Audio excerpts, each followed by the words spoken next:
Hi, everybody. Welcome back to Spookum John, where, hey, you already know, I'm Dale Salvador, and this is Begotten Life Cycle. Begotten is a very famous, famous vaporwave artist, almost a Vocaloid, um, vaporwave artist, and he's known equally for the music he creates and pioneering the subgenre hushwave, as well as the whole backstory, I guess, of the creator and the release of these albums and all the stuff in between. Shout out to channel Pad Jennington for the documentary style videos on these releases and this artist.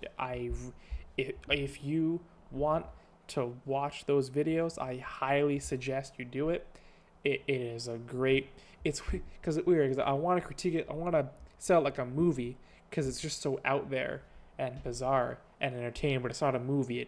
It's real life. So I really suggest you go watch those videos for some more background on this artist, who is a very phenomenal artist. And I feel like those videos do provide some context that will give this album a bit more emotional color if you have that context. This album has a lot of different sounds to it, although it does come across very cohesive. You have some tracks that are vocally more sung, more rapped, some tracks that are more noisy, more calm and ethereal. You have tracks that kind of range between clean and distorted. There's a lot on here, but it all happens to, again, meld very well. There's not a lot of lyrics on here either, but the lyrics that are on this album are worth being there. So, a lot of the tracks just usually have like a line or two, but those lines or two are very good lines, so more power to it. The first track, Longing, opens up a bit of a slow build, and then at about 40 seconds in, maybe 30 seconds in, it all kind of crashes in. And for the chorus, or what you can call the chorus, I guess, repeating almost like a mantra. Now that you know that I'm gone, but you don't care, or something like that.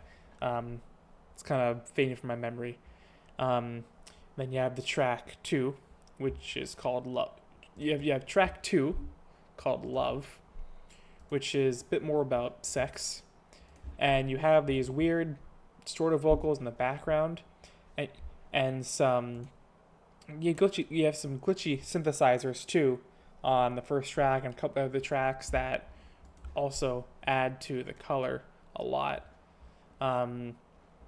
You have track 3, Birth, which opens up with some weird reversed music, and then it drops into the vocals saying, "It's hard to understand my kind when I'm so focused on you," or something like that, which tells me it's like, as someone with mental health and knowing this backstory of the artist, it comes across like it might be talking about that. Then you have the fourth track, A Life, which opens up with ethereal rain sounds. Actually, the rain sounds last throughout the entire song, and you have samples of a woman crying in the start, and then you have very almost calmly. I won't say calmly. It's relievingly.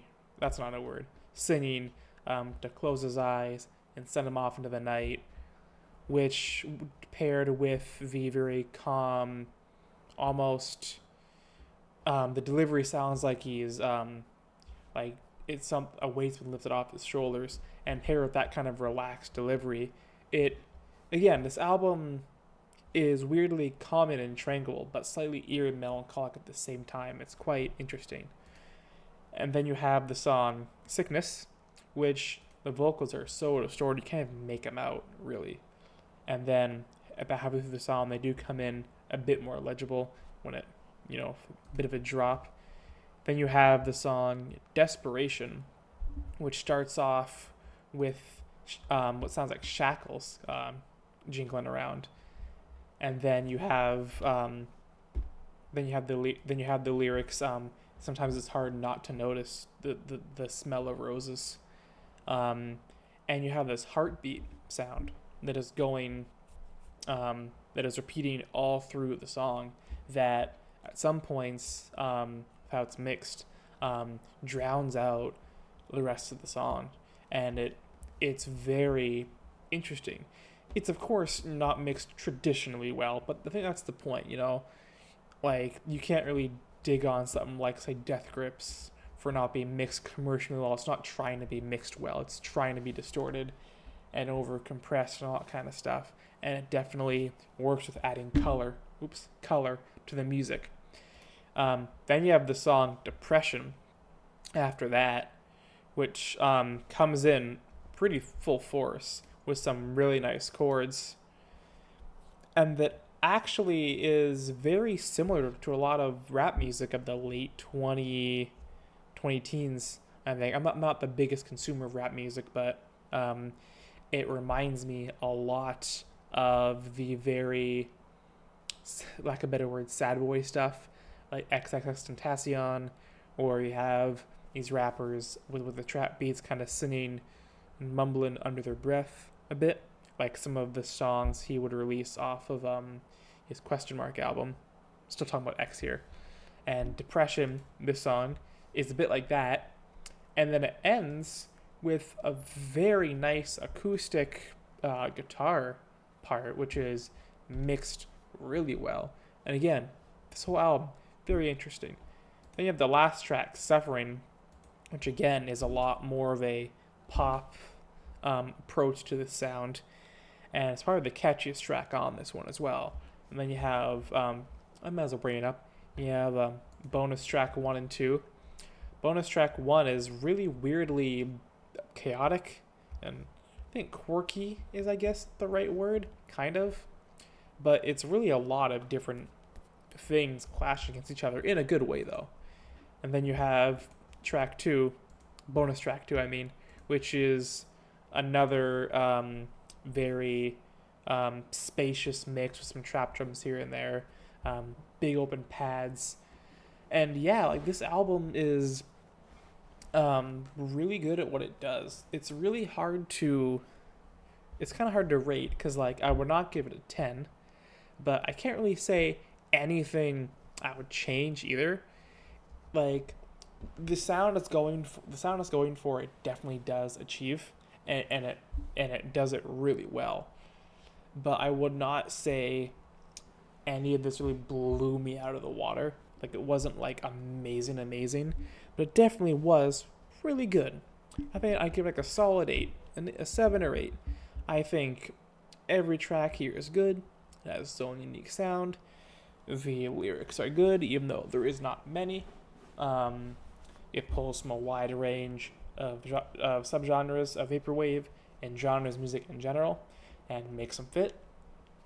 And all in all, really good. That's going to be it for this video. I decided for the month of October, I wanted to, the month of Spooktober, I wanted to cover some albums that were a bit more spooky, some more than others. I would not really call this one scary, but it's definitely eerie and melancholic, a bit unsettling at times, but definitely good. If you want to subscribe, please subscribe if you like what I do. I try to cover artists that definitely deserve the praise, that don't really get the flowers they deserve. I feel like a lot of critics and a lot of mainstream media review stuff, whether it be on YouTube or otherwise, tends to focus on only the stuff coming out and only the stuff that's worth noting from marketing standpoint. It's all the big hitters, and it's all the same kind of music. And there's a lot of music that goes unnoticed, a lot of music that has been forgotten, and I want to make sure that doesn't really happen as much. And if I can shine some light on some of these artists, maybe expand some people's musical taste, that's all I really care about, man. Like making sure some of these artists, really get what they deserve, because there's a lot of artists, Drake, who are putting out subpar music every year, and it's consistently getting millions and millions of views for being pretty subpar. they have stuff like this, where it's innovative and it's interesting and it's really good, has a lot of heart put into it, and the videos on the music will be like in the double digits, like 27 views per song or something like that at its lowest. And then at its max, maybe a couple 100,000 for the whole album, which is not exactly a lot considering how good this stuff is. That's going to be it for me. I'll see you in the next one. And yeah, thanks.